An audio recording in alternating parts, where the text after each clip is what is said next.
Selamat siang, sebelumnya selamat hari lebaran bagi yang merayakan.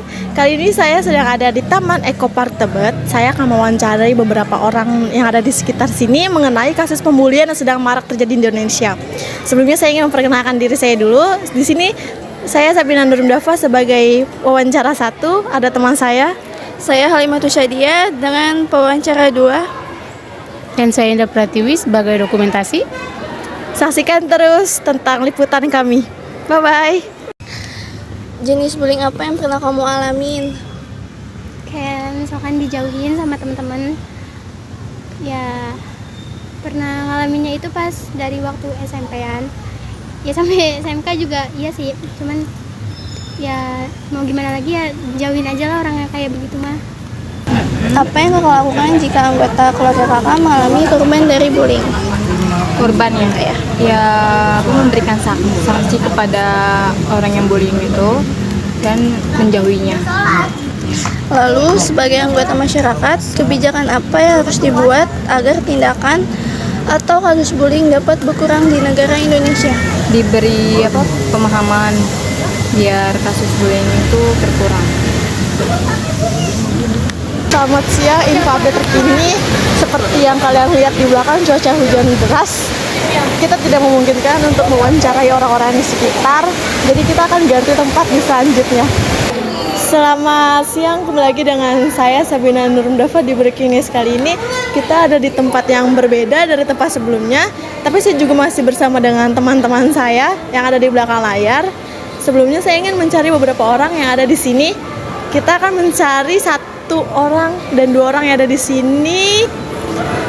Selamat siang, Kak. Boleh minta waktunya sebentar? Boleh. Baik, Kak. Saya di sini mau wawancara tentang kasus bullying yang terjadi maraknya di Indonesia. Kira-kira apa sih yang menjadi pencetus bullying dilakukan? Kalau menurut aku ya, dari pengalaman secara empiris atau pengalaman pribadi, sebab-sebab dari bullying itu banyak banget. Kita bisa move ke sini sedikit biar nggak ngalangin jalanan orang ya. Jadi sebetulnya tuh kalau bullying ya atau perundungan itu sebab umumnya itu karena ada perasaan, ini secara psikologis tuh ada perasaan superiority dari si pelaku terhadap si korban. Si bully dengan si yang dibully. Biasanya tuh hal sepele, misalnya kalau di sekolah tuh karena cara pakaian yang berbeda yang dianggap mungkin perempuan-perempuannya lebih cantik atau yang lebih pakai span atau rok yang lebar, itu tuh biasanya gitu ya. Terus kamu pakai make up, yang satunya enggak. Terus kayak senioritasnya lebih karena masalah kayak dia lebih kaya dan dia biasanya karakternya lebih pendiam, introverted gitu. Biasanya korban-korban itu orang-orang yang lebih banyak menghabiskan waktunya sendiri dibanding dia tuh berkumpul sama teman-teman yang sebayanya. Dan menurut Kakak sendiri ada beberapa jenis bullying sih yang terjadi di negara kita? Kalau dari Indonesia sendiri ya, terutama mostly ya kalau lagi berita-berita tuh bullying tuh banyakan kejadiannya itu lebih ke fisik ya sama ke verbal. Yang mana itu nanti akan leading to a psychological threat, torture. Jadi secara gamblangnya kita bisa bilang bullying itu bentuk paling nyatanya itu adalah lebih ke tindakan penindasan berupa kata-kata terus psikologis yang bikin seorang itu yang korbannya itu jadi kayak mau menarik diri gitu. Baik, terima kasih atas waktunya, Kak. Sama-sama, terima kasih juga. Sekian dari wawancara kami. Selamat siang, kembali lagi bersama saya Sabina Nurum Dafa. Di sini saya masih di Myeongdong. Saya ingin mewawancarai beberapa orang yang ada di sini. Kita langsung aja kita cari untuk tentang kasus bullying. Selamat siang, Kak. Dengan siapa? Dengan Baria. Maria, baik, minta waktunya sebentar ya, Mbak, boleh? Boleh, ada apa nih, Kak? Kak, sebelumnya saya ingin mewawancarai tentang kasus bullying. Apa sih kasus bullying yang Kakak tahu? Menurut saya, kasus bullying itu adalah tindakan satu kelompok maupun individual yang terdapat pada orang yang melakukan bullying seperti di sekolah maupun di mana-mana. Contohnya seperti, kamu kok jelek banget sih, terus dengan cara dibullying kayak gitu, maka orang tersebut tidak akan mempunyai teman, seperti itu. Terus yang kedua, dia akan menjadi rasa ingin berbaur ke teman-teman itu jadi malu, kayak gitu, Kak, menurut aku sih.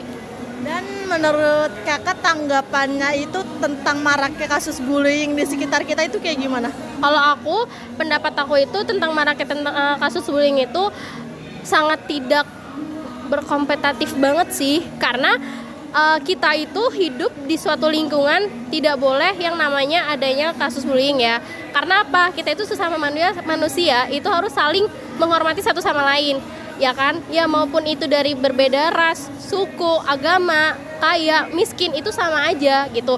Jadi dengan adanya kasus seperti itu, saya sangat tidak menyetujui, dan apalagi orang tersebut akan menjadi korban pada dia yang pertama jadi takut untuk bersosialisasi, yang kedua tidak punya temen, yang ketiga dampaknya dia nggak akan mau untuk belajar. Kan itu sangat berkompetitif banget ya, anak tersebut sampai nggak mau ke sekolah kan udah terlalu parah gitu kan. Emang sih bullying itu kan banyak ya, nggak cuma di sekolah doang kan, bahkan di mana-mana pun juga ada, tapi udah sangat tidak baik di zaman era sekarang gitu loh. Itu menurut pendapat saya sih, Mbak. Baik, terima kasih Karya Ya, atas sama-sama. waktunya. Sekian tentang beberapa tanggapan dari orang sekitar tentang maraknya kasus pembulian yang terjadi di Indonesia. Saya Sabina Nurundava.